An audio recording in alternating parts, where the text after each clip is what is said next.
Suna Beni, congratulations. Zii, boy wange. Oli boy wange naye. Mwana gwo wandibadde boy wange naye buli sawa boyina amasavu g'embizzi mu ngalo ng'oba wasikyu gwe. Wakko. Tamale mirundi. Gideon. Mulidde embizzi wasikyu. Gideon. Junior. Suna Beni. Mbazira tobi. Kwefulukuta. Allahumma swalli. Naye nga webali kujja ku NBS twakusanyukiddeko nnyo Rapi not forgetting Anatalia simanyi Teylor mukazi we SB4 abo bonna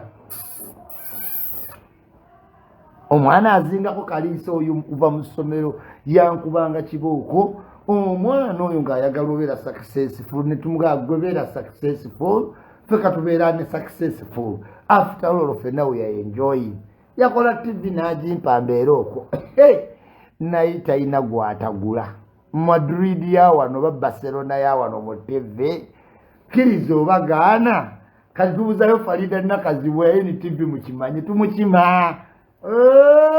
kyamagero you are next yani Farida Nakazi you will go oyo Kalisa you will go to NBS you people I'm telling you Ibrahim Mukasa you will leave and go to NBS I am telling you ate tebannagwayo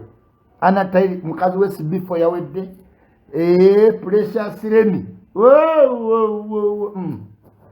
olwalabye NBS n'adduka lindeba nanga waliwo tulina okukolera seeno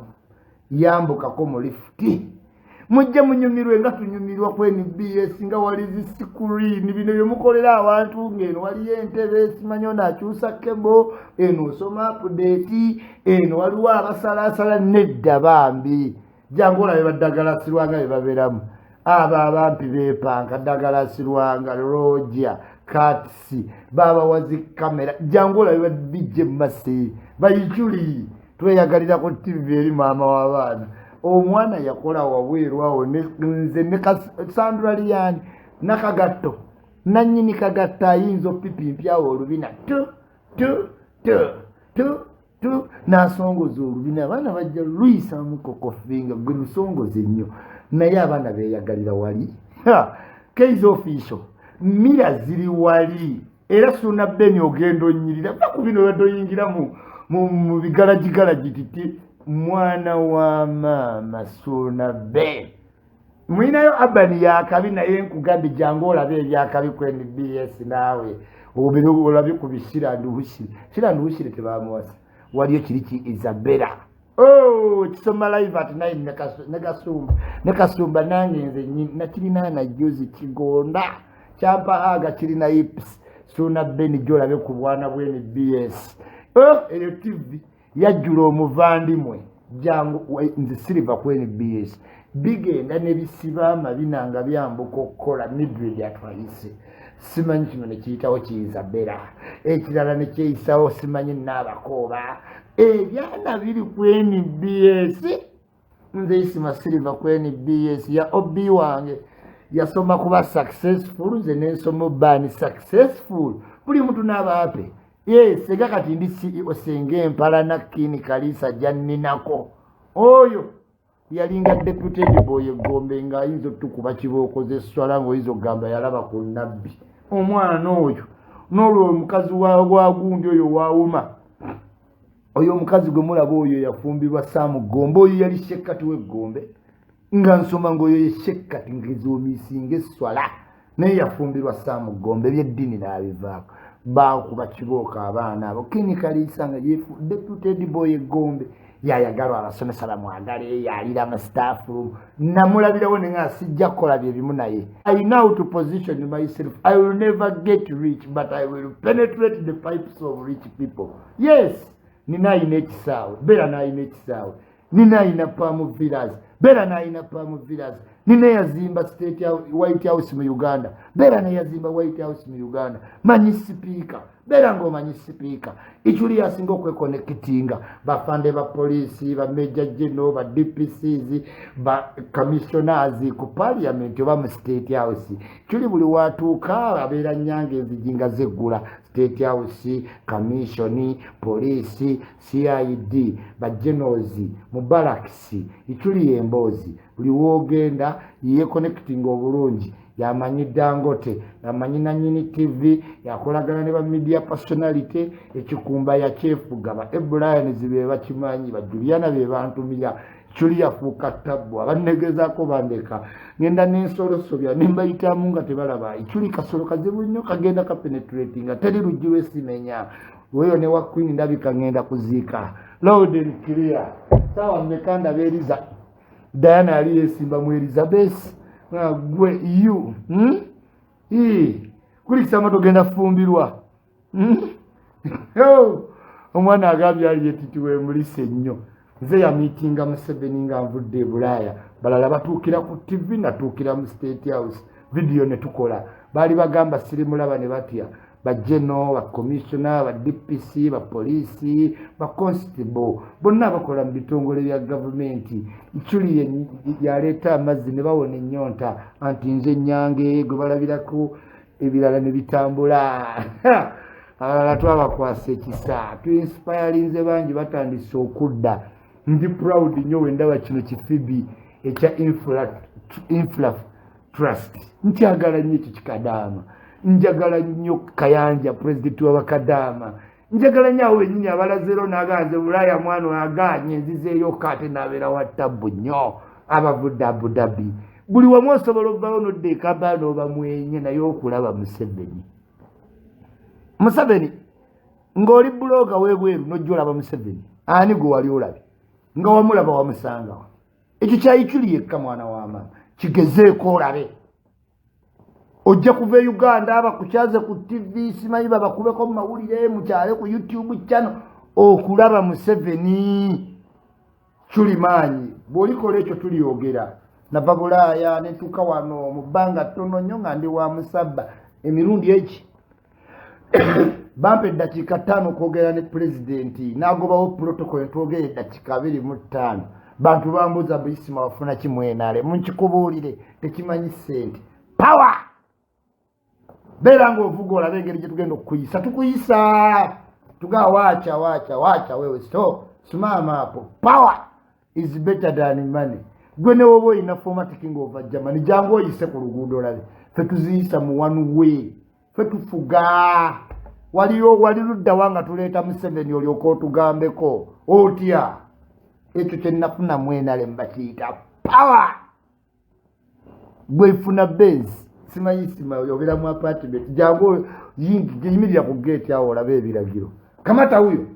yingiza mu dulori obadde olingiza ki mu kikomera kya ichuli tuli babi buza jakana na dduli kwepanka eyekolera ddamu ovume jeno kiboko wewe manya fujo wone tajiju wewe sana Mariam Sweet Phoebe Ether Winning Under Lin Love Kalungi my team since day one nine ekintu kyange kye nayitidde mu Mariam Sweet era ye yakitegedde Phoebe Ether afuna akasimu mwogeremu ne Mariam Sweet Winning Under nga bwe tuvudde eri ne tiimu yange y'abakyala mugateko leira twa abo nze ntambula n'abakyala nga Museveni abasajja muli bazibu musuubiza ebitatuukirika simanyi ngenda kukola kino tubirabako naye abakazi agamba ndi naawe mu kino era ng'ategeeza ekyo kyennyini and I know then clear kinkanga ekyoli early this morning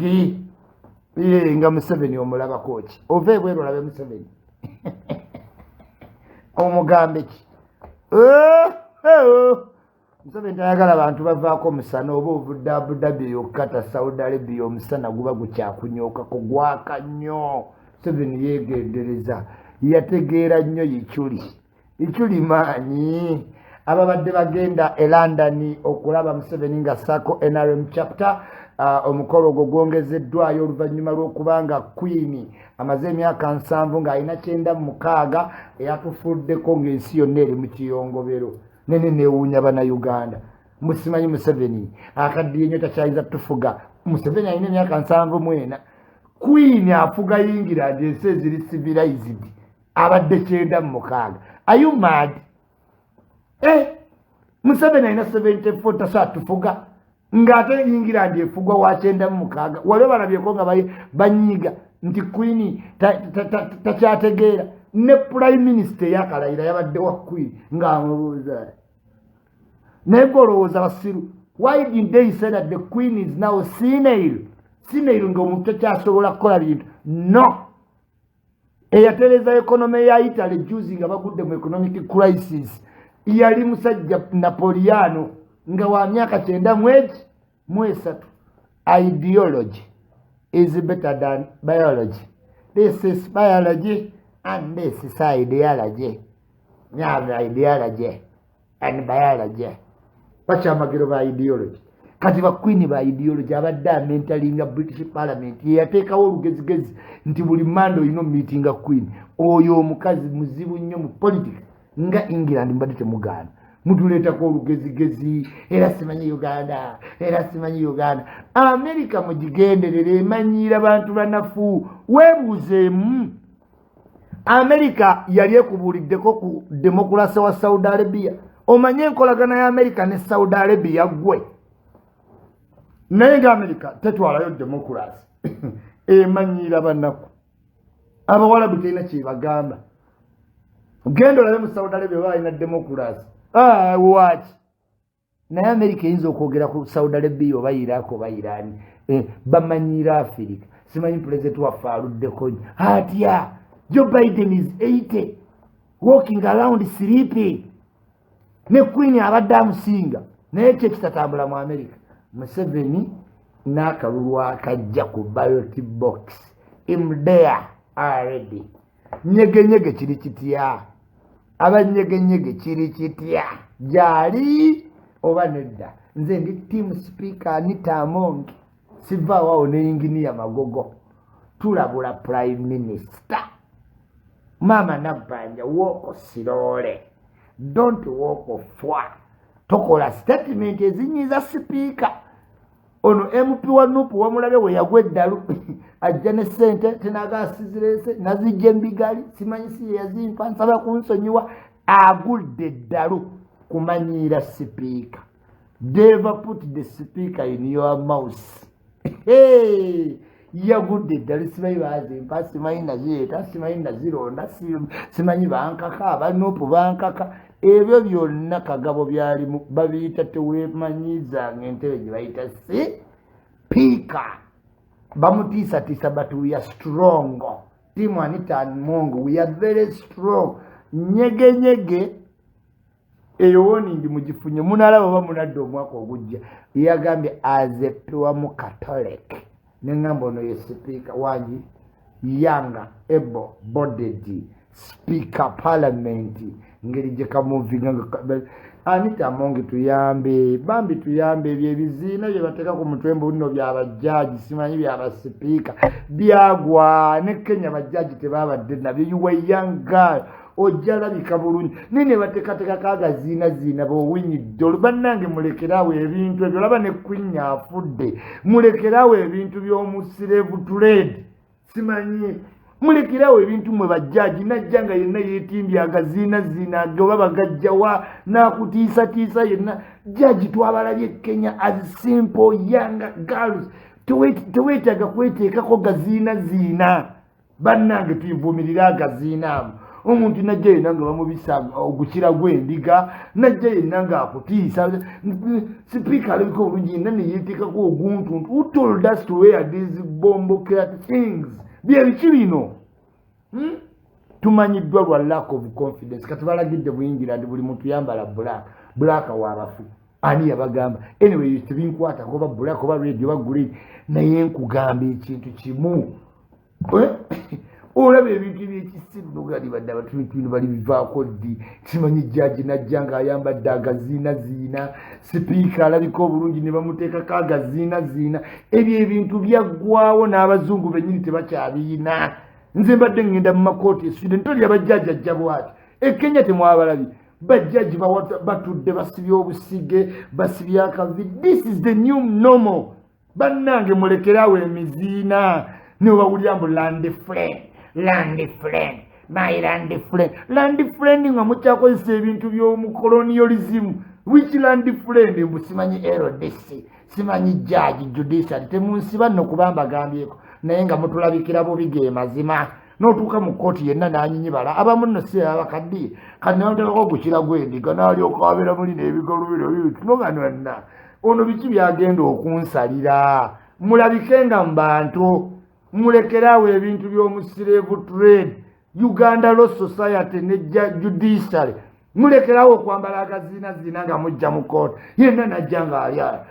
agantu galinga ogukira gwendiga otomanyi nakumanya oba bagajjawa ne Museveni juzi yagavuma naga twatwala eri. Let's be ourselves. Wasoma obwaloya kwambala gukira gwandiga ku mutwe gasiya nzi saagala gakira ago. No offense judiciary mbagala nnyo manya abalamuzi mulina olugezigezi kati obuyinza ga isima muyite sinaye yakola omisa mutwale eri naye nga liwadde kimbagambyeko abana Uganda bakoowa agakira gendiga ge mwambala.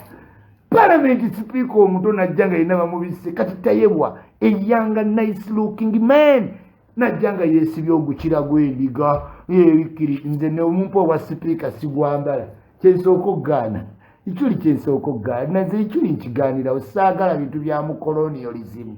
saagala nzolooza nina tiketi egende Dubai olowooza lwaki sigenda abawalabu bantama era newentuuka mu bawalabu saakwogera na muwalabu yenna nja kwogera na muntu saagala zisima nkugambya walabu bantama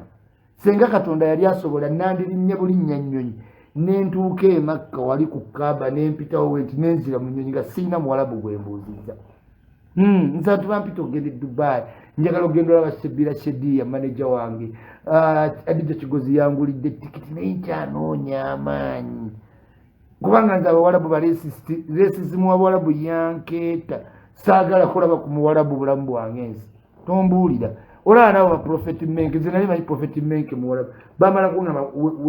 we Ethiopia manya Zimbabwe mulekeraawo okwambala emikira gy'endiga ku mutwe ne mutiisatiisa abantu be mugenda olamula omuntu n'agendanga n'okutyatya n'alaba agaziinaziina jjaji gayambadde mu butuufu n'abanga tiwali bajjaji babyambala n'abazungu tebabyambala mumukyalina colonial mind yaki mu land friend my land friend kinga okyakola ebintu by'omusirevale gasiya design zibayitako Adija Kigozi yangulidde tiketi egende eweerwe Dubai n'okudda nkyerowooza obanji we Gideon tebakuta nnyonyi bazirabye bukulu fe twafulayinga tiketi nyinza ogiwa Gideon ayina akamulike katambula nako Gideon kabeera mu backpack eno olutuuka Dubai ng'akajjayo ati ng'akakwata muddemu mulabe ebifaananyi bya Gideon ng'atuuka Dubai mulabe ekimuli kyeyakutte muddemu ng'akomyewo entebe mutegere kyembagamba atambula n'ekimuli mu backpack olutuuka entebe ng'akijjayo ti simanyi bandeetedde ekimuli Gideon bannange abaana abamu intaneti tebasuula eddalo otambula otya n'ekimuli okuvaalo mpaka Dubai konna akamuli ka pulasitiki kajjudde amazzi n'entu yakakutte ebbanga ddene olumala okkeewaati n'ebifaananyi ng'akazaayo mu paaka watuuka entebe ng'akajjayo ng'era akeemulisa nti bamuwadde ekimuli ensi bannaye Gideon bannaye musajja mumukwateko oyo omwana oyo mumukwateko kati ayagala tutuukaka mu Amerika mumuleka ajje mu Amerika wizibi umudu Bushari legacy manene nga kyakabinyo wizibi nti nobeera kwoli yasibala to God pulira essanyu lingi nnyo nga nkulabyeko wizibi Kristo kawewesi ani chali wange Brian oh my God ya elskademo Allah walla yasibala for good ya elskade walla bonna baŋŋambire tino mbagala nnyo ngenda kujja maama misinga Sydney Brul ya Mr. The Grill Shot Buller listener to questo sigo black rap musique Cheyena ute mestulu mindire lite rumpen Chitria de Gradel Stockholm listening to questo black rap musique Champa Popo Stone veti vayamena awo nga mumusigadde obeeranga linguistic teetaaga kunnyonnyola abantu nga wemuli nti ate onajjawulira byenjogera nkyusa bukyusa nenyingira olujamani nenkyusa nenyingira olunowe nenyingira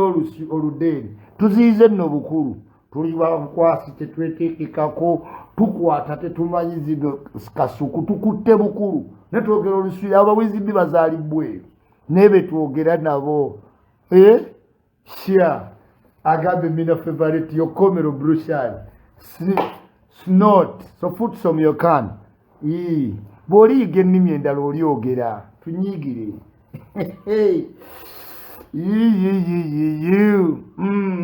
until meet again mbagala nnyo mbagalira ddala suna ben webale kujja ku NBS wateekawo ekinyanyanyanya kya tabu kiwambye you have to believe in everybody's works SK medias oyogera biki sebo oyo lupapula lulamba naye kati agaisimu oyogera biki am linguistic manyi n'oluchina ni homa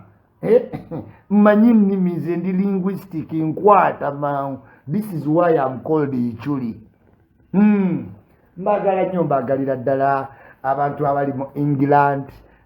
nga mwalabye ennaku mufumbe ku buugi mufune we munywera ku kikopo mwesibe ekimyu a lot is going to change mu England okuva ku immigration ebintu bigenda kyuka naye mu nsi tuli mu kaseera olaba Queen agenzi n'omulala asobola okgenda njagala ogume mu buli kyokola omanye nti mu nsi tulimu bubeezi tekwemazaamu nnyo tonyiiga nnyo n'abantu mufunamu omutima ogukkakkana ne gusaasira ogusonyiwa Computer Misuse Act yazze tebakukwata nga tomanyi naye lyetteeka lyabagagga abavuga ku mizigo bajja sigala bakyevuma nga tewali aloopye munene ogwo bo bali kalita yaabwe Uganda okwevumamu kuyomba kwejerega nditwetwala mu kooti ebyo byaba MP tino onoomwogerako nga kkubira essimu naye fe abantu ba bulijjo we shall still kwetwala kagaali nga kakaaba ate tewali ejjaloopa that's the normal life Ugandans we live